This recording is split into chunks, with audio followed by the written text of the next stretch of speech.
Did your new Right. laptop ever arrive, sir? Yeah, no, this is the new laptop, boy. So that's not laptop. No, I've had the new laptop for a bit. I think it might have crashed in your I know I would use the old laptop. So this is the new laptop. So this isn't a laptop thing. This is definitely a system thing, and we'll just call it that. So what we're looking at this week is corporate level strategy. So if we think of where corporate level strategy fits into the overall picture, you would imagine that when you do your vision and your mission, etc., and you then create your long-term objectives, these are the strategies that take you to your long-term objectives. Remember, and I'm not going to draw it on paint, but you would have your vision at the top, you'd have your mission at the as your second level or second tier, let's just call it objective, and then you'll have your long-term objectives. Remember, those long-term objectives on I think on based on best practice will always be in terms of finance, customer will always be in terms of internal business processes, and then learning and growth. And if you recognize those, you will know that they're from the balanced scorecard. And these strategies take you to those specific objectives that you create within the framework of those four elements. So I shared some articles today, and we'll do it in any order. Let's do it with the positive stuff first. Did anyone get a chance to take a glance at these articles? I need to just agree there again. Uh, it's astonishing that ShopRite and Checkers do incredibly well. And obviously, ShopRite, the holding company, you guys would have done this in first semester as part of your XBCM or will projects, doing incredibly well. I mean, significant growth. And then the intention to expand into into Africa. Now, clearly, what ShopRite has in terms of their different sub elements is that they have a really good set of products. The way they approach the business is something that they want to mirror elsewhere. Now, for me, that is a form of market development where you move into new markets, where you take your existing products and your existing services and you move into new markets. And for me, this is always good because it's part of those growth strategies, in particular, Checkers. The one thing I always comment about Checkers is that the difference for me between going to Checkers and Woolworth is the way that you get treated by the customer service staff. I don't know if anyone has had similar experiences where at Woolworths, I think staff are always friendly. They always treat you with an amount of decency. And I don't care too much about respect. But people who work at Checkers are miserable in general. Or am I just being judgmental and sensitive? Don't know if anyone's had similar experiences. Yeah. So clearly I'm being sensitive. No, 100% spot on. I Yeah, don't know about it's Checkers, but I know that Woolworths was voted the best customer service retailer for 2024. you see this, and I'm not surprised, and I didn't know that. Thanks for sharing that, Marty. I mean, our local Woolworths, which I spend a lot of money at, and I mean, we they know who we are. I mean, we go there often, and they're very friendly. But again, in terms of the front office staff, it's sometimes you encounter somebody who's friendly, and then you encounter somebody who's friendly but incredibly nice that will go the extra mile. And so much of customer service depends on that individual. And sometimes you could have a great customer service culture that can be destroyed by a single individual. The second one is this one, Santam, planning on going global. The only reason I put Santam in here is because I'm covered by Santam. Who is your short-term insurer? Anyone else with Santam? How many people here without insurance? Because your generation would all be without insurance. Who's without insurance?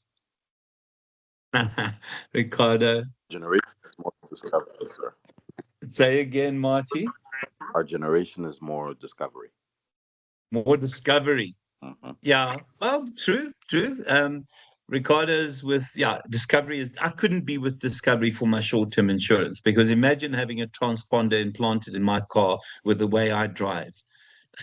I would have to pay R1 billion a month to be insured, because they would think that I'm an idiot, which I am, and very proud of being, to be honest with you.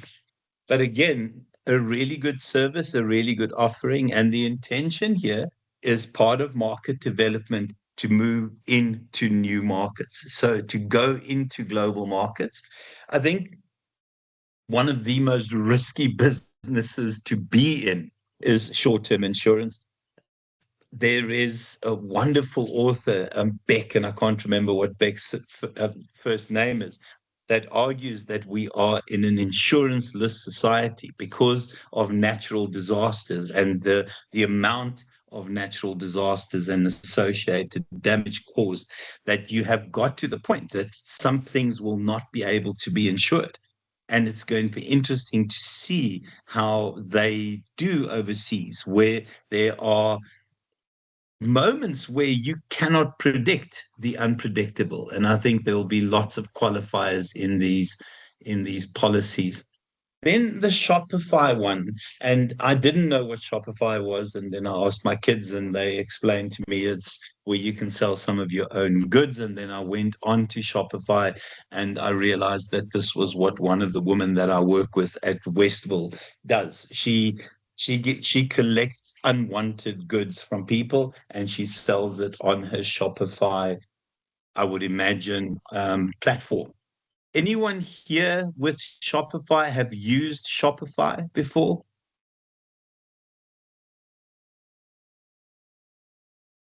Whether there's a play of words on Spotify, because I quite like Spotify, but this is Shopify.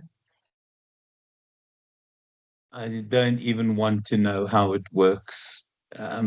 But essentially, you can create your own online store, and this woman is selling some of the old stuff on there. Go for it, Marty. Hi, sir. I think they're owned by the same parent company, because what I've noticed is that artists can sell Oh, merch. For example, there's a hyperlink that directly links their Spotify to Shopify, which oh, allows us to be able to buy their merch more easily. okay. Yeah, The, the I one should have the one maybe. thing about Shopify is that they'll have like $1 deals, where you pay like $1 for like 3 months, and then after that it goes like to $200. I don't know, like the jump is just insane. So I don't know how I feel about that. Yeah, it allows musicians to sell their merchandise directly on their Spotify artist profile, connecting their Shopify store. Oh, that's interesting. So it's not just a play on words. And oh, yeah, okay. Anyone else on Spotify here?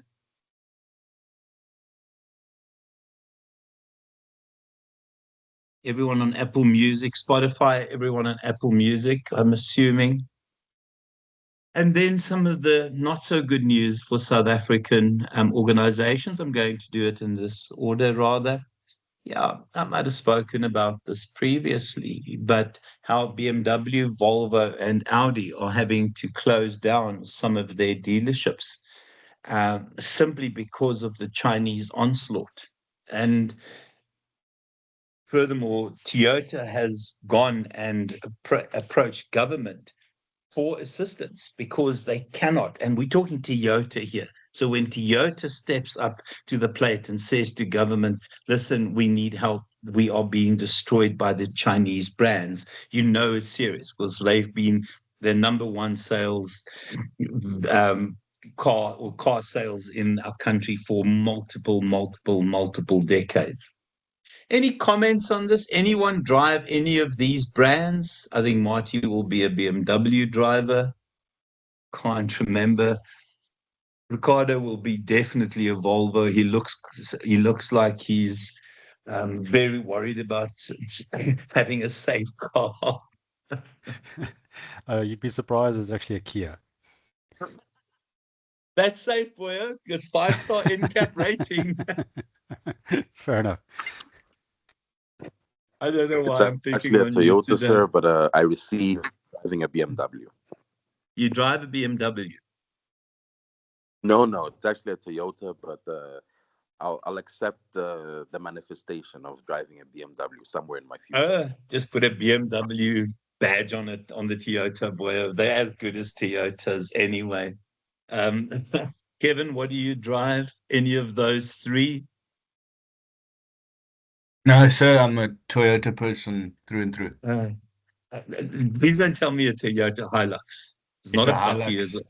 It's a 1997 Hilux, sir. Yeah, no, well, else dit maak you Afrikaans. So Fortunately not. You have to drive a Bucky, hey? Yeah, yeah. It's the only proper thing, sir. Absolutely. And the two ladies, what do you drive? Well, busy. Look at that look. I think it's it's a BMW Z4, I would imagine. And we don't I have wish. It's a Mazda for me. as a Mazda. Well, it's like a Z4. Just cut the roof off. And Kulumanko, what do you drive? It's a Toyota, sir. Urban Cruiser. Oh gosh, this is the most boring group of people in the world. Kias and Toyotas. No wonder people don't attend my class. When they hear, they get insulted. Guys, it's pathetic. I drive a Ford, so absolutely pathetic. So, in terms of the last one, and this I think is going to end up in a far more significant retrenchment. So you'll see in terms of the grand strategies, we talk about those negative strategies, the retrenchment type strategies and managing the end game. I don't like the terminology from the textbook, but we'll stick with that at the moment. And this is significant. I mean, we are looking at a large number of people losing positions. The concern is when you see here the level of individuals. Again, it's those individuals that would fall into the sort of, I'm going to call it skilled labor category, and I don't want to discard the value of these individuals by calling them labor. But these are individuals that essentially are at that level that will be replaced by machines and have been replaced by machines. And now simply you've got the Chinese arriving, and you don't require the numbers of individuals, in particular Ford, when the Chinese have now launched their own set of, and I'm going to call them Buckies because there are a couple of Buckies from the Chinese that have landed. And I think the Chinese, as a curse, say, and I'm sure that I've said this in class before, may you live in interesting times. And some of you might be aware that I did both my master's and my PhD in the auto industry. And the auto industry is living in interesting times. And I think for some of the traditional brands, it is a curse. For any of the Chinese brands, this is the most magic place in the world because we have embraced them. And I am prepared to bet that within the next 5 years, it will be a Chinese brand that will be the top selling vehicle in this country. We saw what Suzuki did when Suzuki passed Volkswagen in terms of being the top selling brand, always with Toyota at number one. And then again, now you've got the link between Suzuki and Toyota. So I think we are in for an interesting time in that industry. Any other industries that people should be concerned about, that in the future might be looking at some of these more negative strategies? Export. Yeah, export. I mean, yeah, there was an article, and I did share it on the other set of articles that I shared with you, the plans in terms of how to deal with the exports in terms of the 30% tariff from Trump. But I think what will happen is we will align ourselves more significantly with the BRICS grouping. And I think because of that, we will have some sort of additional set of customers. You're not going to be able to replace the amount that we've exported to America, but there is some good linked to the BRICS. Being part of BRICS.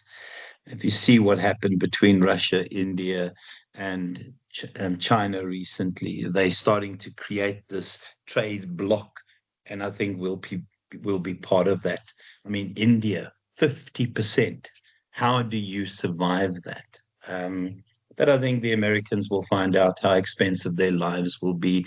I'm not going to discuss the knick-knack today because I had a student lose her mind last week because she was a Trump supporter and wasn't very happy with me labeling him as a variety of things, including the orange knick-knack, which I still think is the best one there is.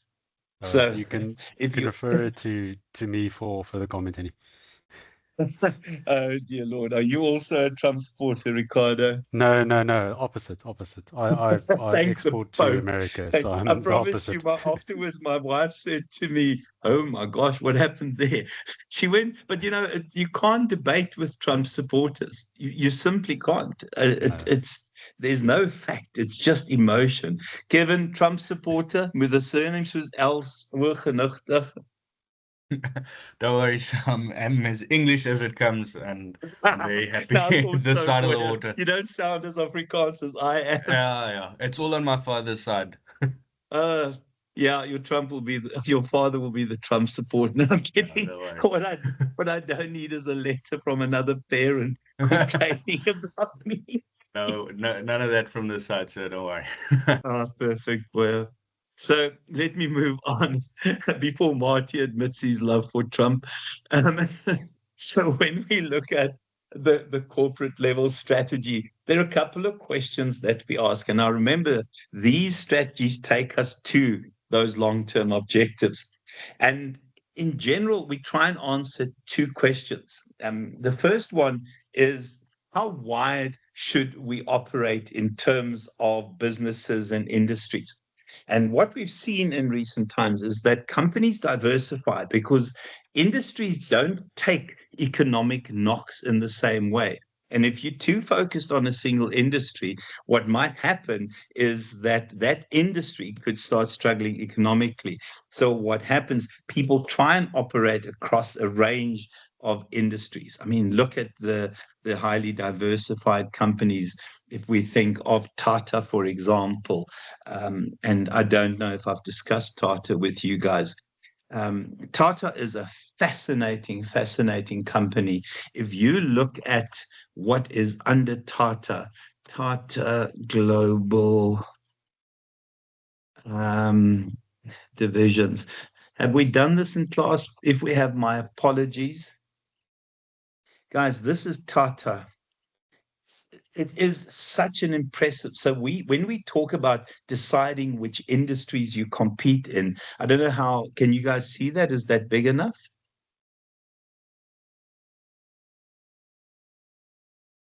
Okay. Obviously, we know it is Tata Motors, so we would default to Tata Motors. We know that Tatas have become very good. They've become very good. And then you can see some of the other stuff. Jaguar belonging to them, we know that's happened ages ago. But I want to get to, they do power distribution, they do consumer products, they have consultancy services, they've got tea farms, they've got heavy equipment, so they've got technologies. They also have a computer. Let's just look at, where is the Tata one? Come on. Is this the one that I want to show? Okay. Please let it be this. Yeah, this works a little bit better. I'll take your cookies.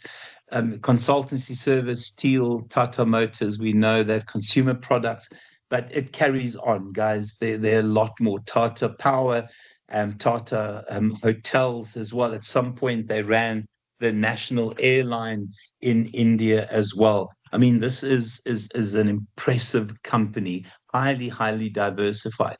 So when we ask the question, how many businesses and industries, it appears that the answer is go wide and get your foot in a number of industries. If we think of Virgin, the number of industries that they're involved in. And then the challenge. I mean, how do you do the sort of plus? what am I saying? 1 + 1 = 3 in terms of those industries. Not always easy, but you'll often see that it's underpinned by businesses and technologies that you can share, etc. So it's interesting that you have these highly diverse divisions, but what you want is to add plus signs between those and create synergy. So the kinds of strategies that we look at divided into two: your growth strategies, and this is where you have lots of strengths and there are lots of opportunities and you want to get in the ring. And then your defensive strategies, where you have lots of weaknesses and you face lots of threats. So in terms of where it fits in, I think we know this by now. The questions that we want to answer there, essentially, just make sure that we're in the right industry. Let's make sure that we have a footprint in more than one industry. And then with those different footprints, let's see how we can create some sort of synergy between those businesses. So the kind of strategies that we are going to look at are these. So you'll see that they broadly divided into growth and then managing the end game strategies. I don't like that terminology because a lot of this is focused on turnaround. It's in fact avoiding the end game. I don't like that term, but that's what the textbook gives us. I don't like managing the end game. It's almost suggesting that we are going to go into liquidation, but let's find the best way to ease the journey there. So in terms of our growth strategies, you can see them all there, and we'll discuss all of those. Please have a glance at some of these. The one thing we see is that some of these are very close to each other, but there are significant differences, and it's important to remember that you have to identify these differences in the exam. And then the negative strategies, and you would want to avoid the last one there. I think bankruptcy is, yeah, that is the one you want to avoid. So let's have a look at some of the growth strategies. So the first one, market penetration. Market penetration is normally when you're part of a market or an industry where there are still customers that have not started using a particular product. So this industry, this market is not saturated, and often it goes hand in hand with significant levels of advertising, appointing sales representatives to get out to the market, to get those additional customers to be interested in what you have available. It's when your market is saturated that you start looking at market development, where you start finding new markets for existing products. If we look at South Africa, which would be an unsaturated market where there are still opportunities for advertising and attracting additional customers, where the uptake of a particular product hasn't been great,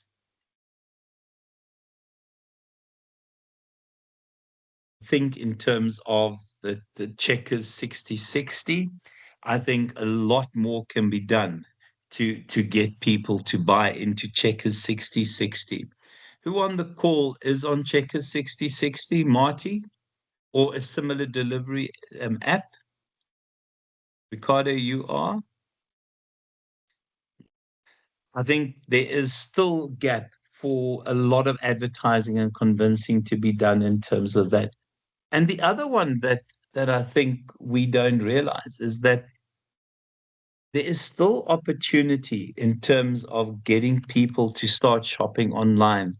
I think that we've not got a saturated market when it comes to online shopping. And a lot of it's caused by very late adopters not having access to technology. I really believe that we've not got a saturated market in terms of online purchases. Any other industries where you still think there is an opportunity for growth?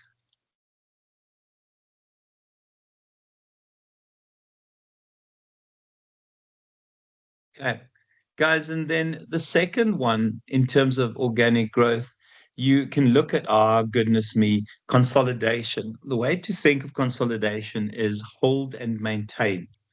So here you've got a decent product, you've got a loyal customer base. You're not going to all of a sudden expose yourself to risk because you realize that the economy isn't doing great.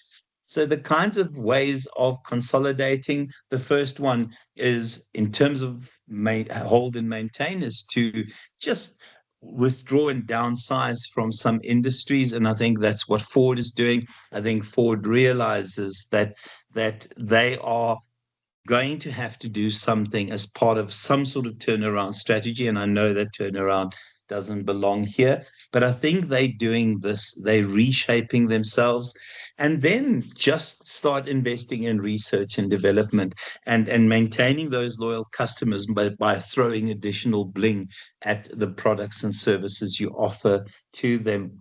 And you can see here it's when you're in a mature and declining industry. So you want to try and keep those late adopters and people who don't move quickly away from existing products.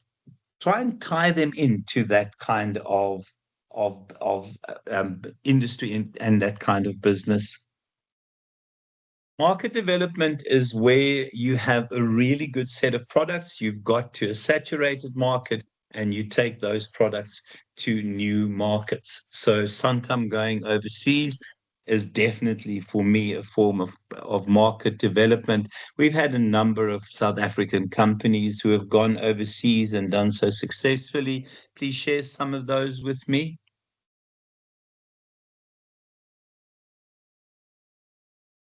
Nando's has done it very successfully.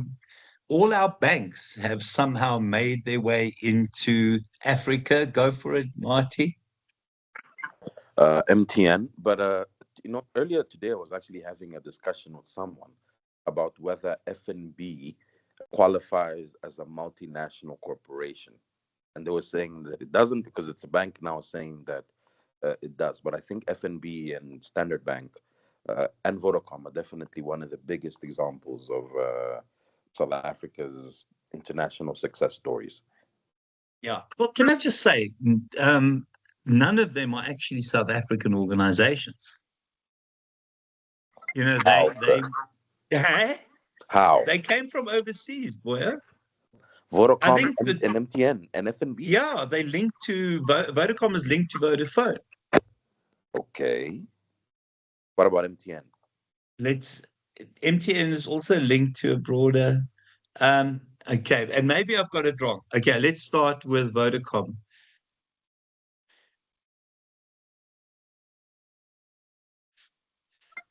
I think FNB is proudly homegrown.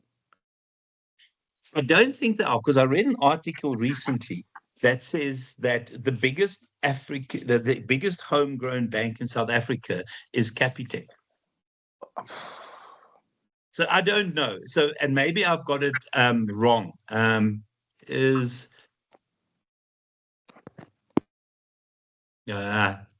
sorry.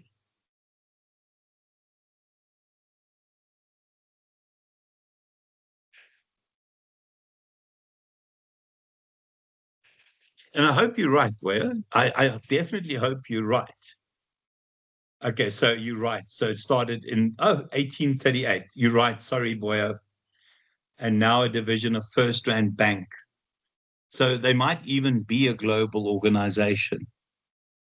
Okay, that's impressive. Well done, Boya. And I read the article, but I read the article with one eye closed. Go for it, Ricardo. I think Sasol as well is also South African. Very much South African. Yeah. Created as a consequence of apartheid because we had to find a way of getting petrol. And yeah, definitely. And then, I mean, some of our famous inventions, and that would be your creepy crawly type invention as well. Go for it, Marty. What about De Beers? De Beers, yeah, De Beers, South African, and now I think they registered on the London Stock Exchange, if I'm not mistaken. Yeah, I mean, there are a couple of those organizations. Netcare has now got branches in some of the Arab nations. We know that Southern Sun has opened hotels in some of those Arab nations as well, because these are companies that have a good product, have a good service, and they've definitely gone international. I'm hoping that I'm wrong on Standard Bank, but this article just suggested that Capitec was our only one, and I think I should be careful of my sources rather than anything else. So here you have an existing product. Now remember, it could be a product like Nando's that essentially was one store in Rosebank that became so popular that it was franchised into South Africa and then franchised into the UK. I don't know where else they are.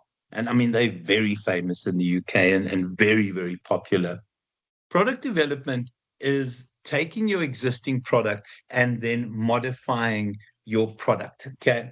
It can also be new products in terms of your current market. So it often is products that will stay with your, and again, my concern with this, the way that this has changed, is that the way I was taught, that those were always an innovation strategy. So product development would be like a motor vehicle coming to the end of its lifespan, and you give it a new facelift, and you hoy extra bling at it, and you extend the lifespan of the product. And then this was always for me innovation. But now they say it's also creating new products, but it would be new products that essentially would be very close to those existing products. And you can see there new products, variations on the core product, and then also key in terms of that is a lot of technology. So in terms of new products, Volkswagen launched, and you see, and again, this is where it gets very confusing.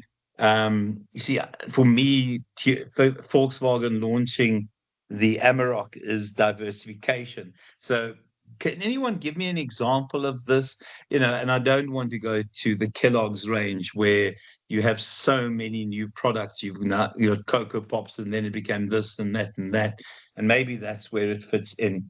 Anyone think of new products being added as part of that kind of strategy?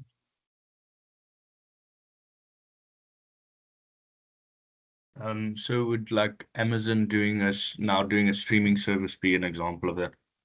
You see, that's an interesting one, Kevin, because if we look here, and that's why I'm a little bit uncomfortable with this one.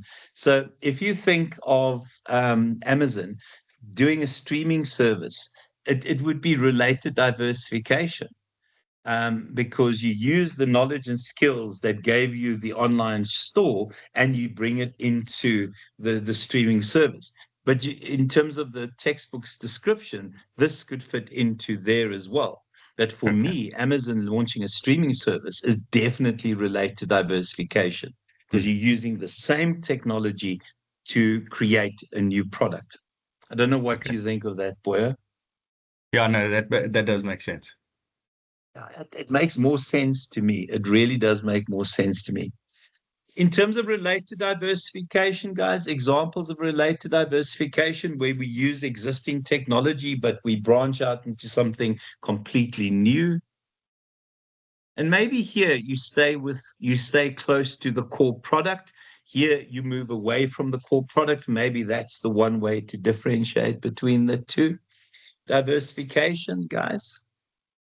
Related diversification. Please remember to discuss it as related diversification.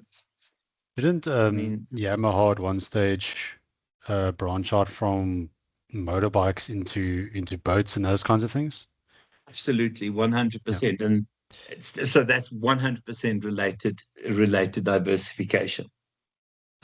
Volkswagen going from cars into bakkies in terms of the Amarok, that to me is related diversification.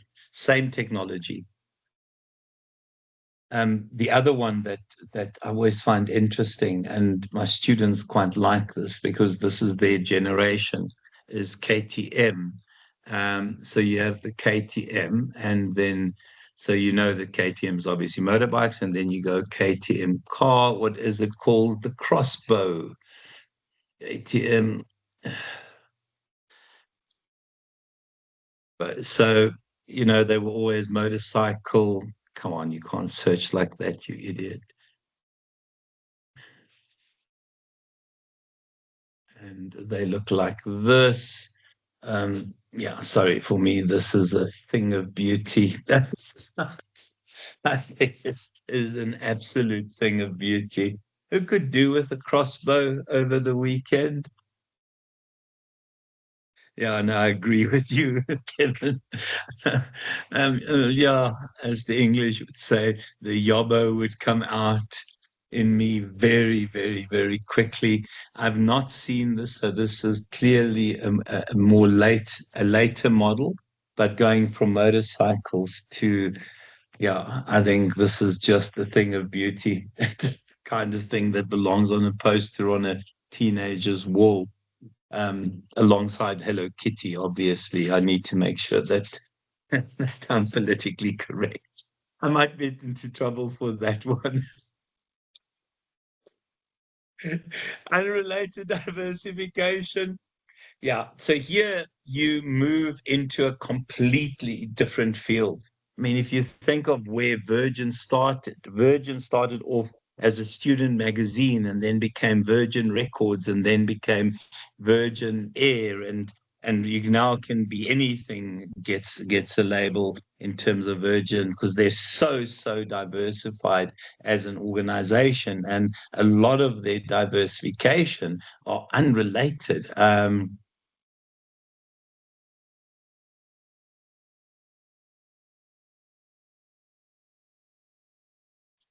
And can I just say, I saw the other day that one of the Chinese brands that used to manufacture, I know it was, I'll show you that now. Um, Virgin official site. I should have gone to where their companies were.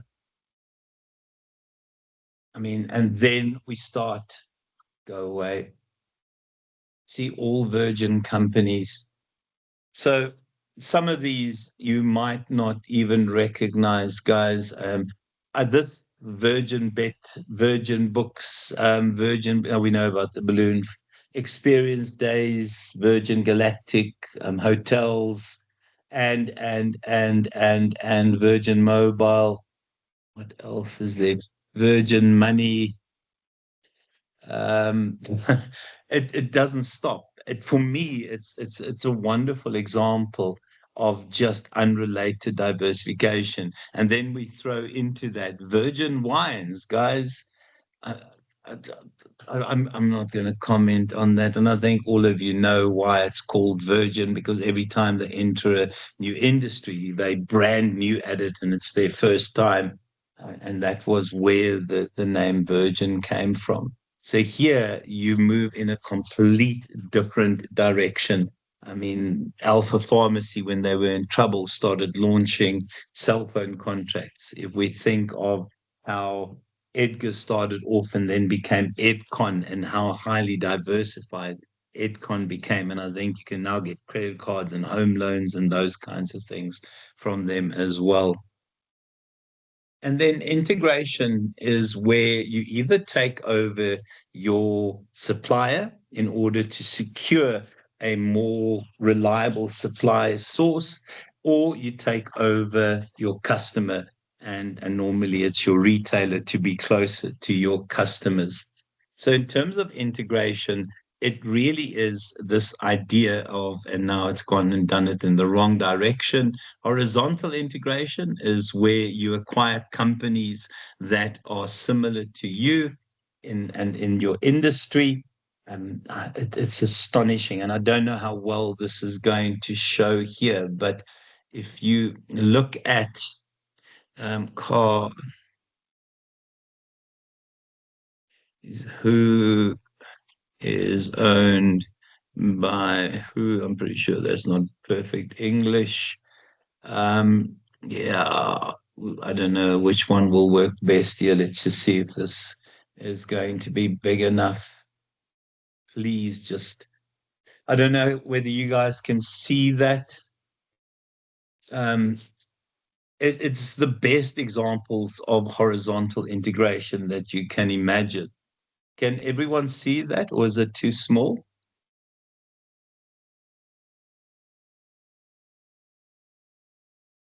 Sorry, guys, can you see that?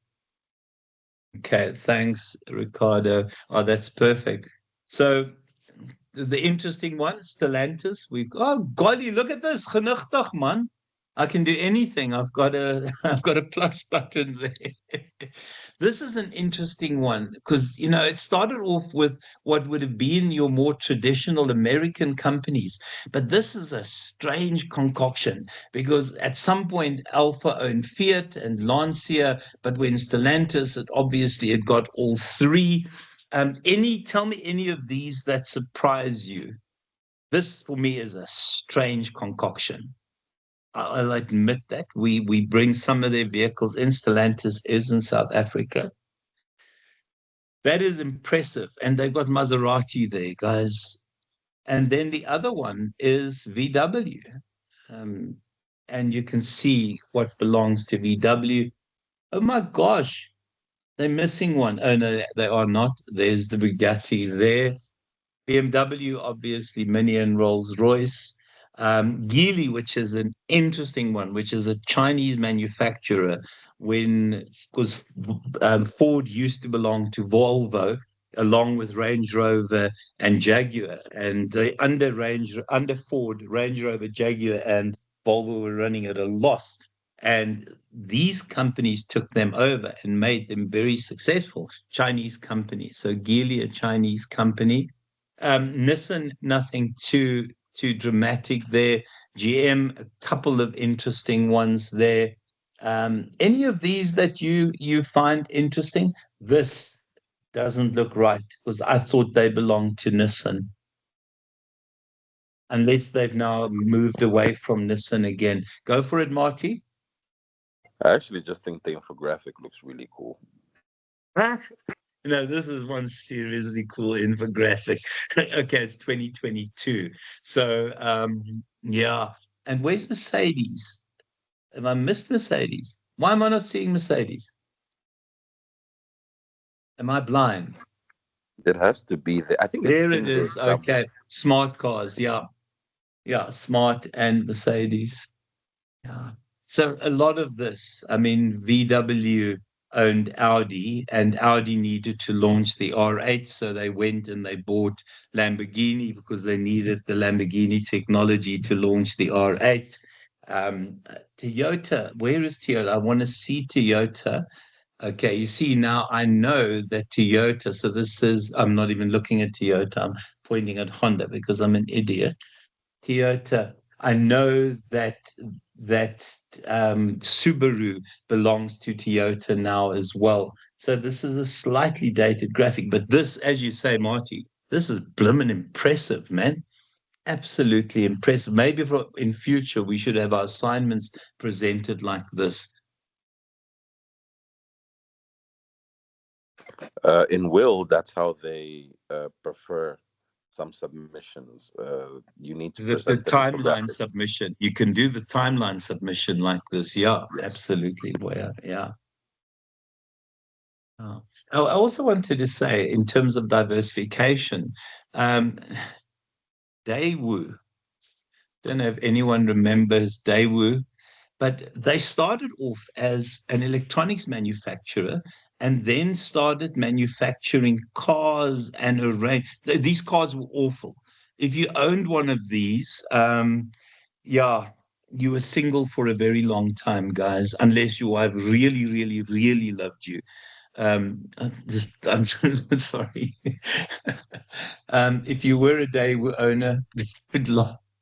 Again, somebody's going to be offended when they listen to this. Somebody from Daewoo is going to phone me. But they were electronics. They now trucks, they cars, highly diversified. Mind you, those Daewoos are exactly like Toyotas. I'm kidding. I don't need to not have bad ratings because I've offended your rights. Okay, guys, and then just also in terms of what allows you to purchase, you have to have cash available, and whether you do it going into debt, whether you use equity, it doesn't matter.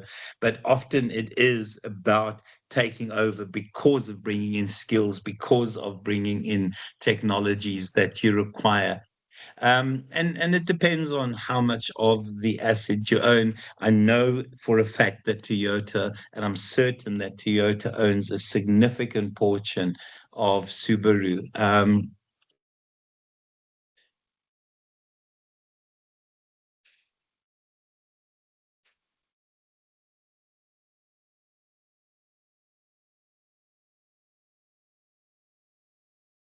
20%. I thought the investment. So 20%, not too bad, just over 20%. So yeah, there definitely was a shift there. And it all started with the Subaru BRZ and the Toyota 86. And then other integration strategies, the vertical integration, so horizontal taking over your competitors, vertical integration strategies, you can see here, it is either to take over your supplier or to take over your intermediary. And a silly example is, oh gosh, the Hilton hotels, for example, purchased their own factory manufacturers. We know that Geely bought a number of parts manufacturers in Australia to secure a more stable supply chain. We know that in South Africa, Milky Lane bought one of the ice cream dealers. They bought, gosh, I can't even, Ola ice cream as part of securing a more reliable supply chain. In terms of forward vertical integration, I mean, it could be anything as simple as creating your own website, but here the actual manufacturer takes over their intermediary in order to be closer to their customers. So yeah, that picture you can look at. And then the corporate combination strategies, and there is the BRZ and the Toyota 86. Any comments on the Toyota 86 and their new ones, and they're still going? Who could see themselves in a Toyota 86? Kevin definitely can. He just has to cut the back out and create a bucky. You need to report me, boy. As long as it's got enough space for everyone in it, sir, I'm happy. How many people in your family? Oh, there's 5 of us, but yeah, we got more than one bucky, so we all fit. Oh my word! Yeah.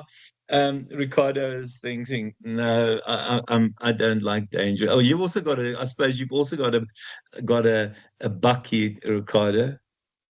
No, I've got a Toyota RAV. It's actually my car, but the wife drives it, so I get relegated to the key. RAVs are amazing. The new RAV is going to be something very special, boy. I don't know if you've seen the new RAV that's on its way. I haven't. No. It's art in motion. It is an absolute thing of beauty. You won't let your wife drive this one, I can promise you that. There are a couple of videos, but it is a thing of beauty, boy. It's a thing of beauty, and serious tech in there as well. Hey, serious tech in there. Very, very, very nice looking vehicle. Starting to look a bit like the Lexus, actually. And the only way that Toyota could have launched the Toyota 86, and remember when it launched, it was a rear-wheel drive pocket rocket for under 300,000 Rand. They launched it at 298, which was unheard of in terms of that industry. And so they used the boxed engine from Subaru to do that. And we see a lot of companies do that because of needing the tech and needing the skills from the other company in terms of creating opportunities to enter markets they normally couldn't have been part of. So in terms of joint ventures, so the key difference between a strategic and alliance and a joint venture is a strategic alliance is temporary. A joint venture is where you set up a new organization. But in terms of everything else, it remains the same. They They essentially allow you to share skills, allow you to share risk, allow you to contribute budget to opportunities, and also to start taking on bigger competitors. There was a young South African that wrote an app that allowed spaza shops to coordinate their purchases to buy in bulk so that they can start competing against the big chain stores in terms of price.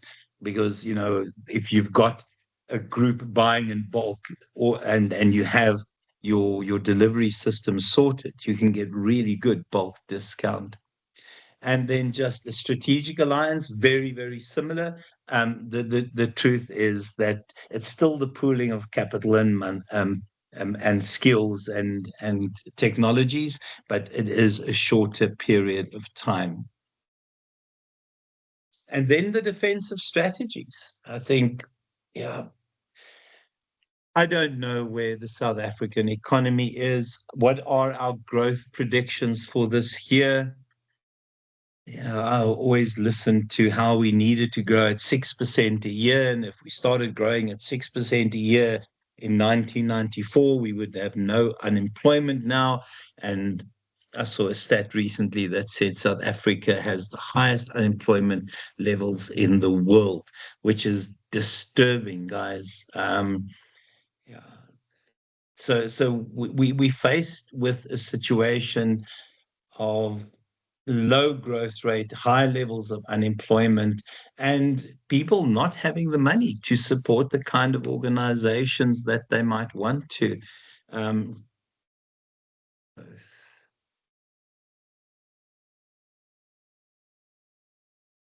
oh my goodness. I was hoping it would be above 1. Look at this, guys. That is disturbing.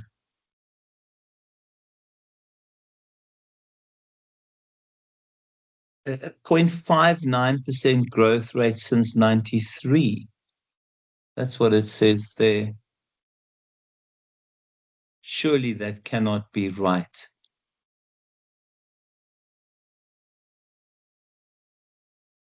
Is that realistic? And when you're faced with those kinds of situations and when you go into recessions, then you have to do something in terms of keeping the patient alive. It's a bit like an operation where you might have to remove a bit of the overall system to make the or part of the system to make the rest of the system survive. So there are many options, retrenchment strategies, cost cutting. So generally you get rid of non-essential items. So those items that don't render great profit, you automate. I have a friend and he was one of the contributors to my PhD that went from a labor intensive organization in the auto industry to a technology intensive. And I think it went from 400 and something people to 23 people. And all of a sudden, there are almost 400 people now looking for jobs in Durban because that's what automation does. And then, not exposing yourself to risk by going into projects, and re-looking at how we can pay debt off. And there are other things, leasing and not buying. And then you start selling off non-core assets, the land, equipment that don't really form part of that bit that describes your core business in your mission statement. Turnaround strategies. So here, often goes hand in hand with bringing in a new CEO and having that sort of new broom sweep clean and also look afresh at the organization and the realities of the organization. There's a lot we can do from a turnaround strategy. It goes to the basics of making sure that our product quality is at a high standard. And we remind people that we have this incredibly high standard. And then becoming more efficient through Kaizens, through continuous improvements. And then part of that could also be a revenue growth. And what you do is you try and grow sales, spend a lot of time doing specials, doing launches, spending time on advertising to try and pick up business. The interesting revitalization strategy, and I'm going to call it that, is this one. I don't know if anyone has seen this African Bank relaunch strategy. Essentially, they talk about, if you see the advert, I'll see if I can share it with you here. They talk about how through failing they've learned and they've become resilient. I don't know if anyone has seen this advert. It's an interesting advert. I think that would give me no confidence whatsoever to join African Bank. I don't know if it's this one, guys. You can have a glance at this. You can have a glance at this. I'll stick it in the chat. I don't know if anyone has seen that, because we failed in the past. Gosh, I don't know what I'm sharing with you. I'm pretty sure I'm not sharing the right thing with you there. Just ignore that. I don't know. That was in my save, but it's some other classes stuff. You can do the search yourself, guys. You can do the search yourself. Okay, guys, I'm going to stop there. I've had a heck of a long day, and I think you can tell. Yeah, it's a crazy day. We'll stop there. Thank you so much for attending, everyone. Thanks so much for being here. Please have a good evening, and we'll keep chatting, and you'll see. It's a pleasure, Ngabisi. And please take care, guys. Cheers, cheers. Pleasure, pleasure, pleasure. Thanks, Thank you very everyone. much, sir. Good night. Take Thank you, care, sir. take care. Hey, Bye. bye.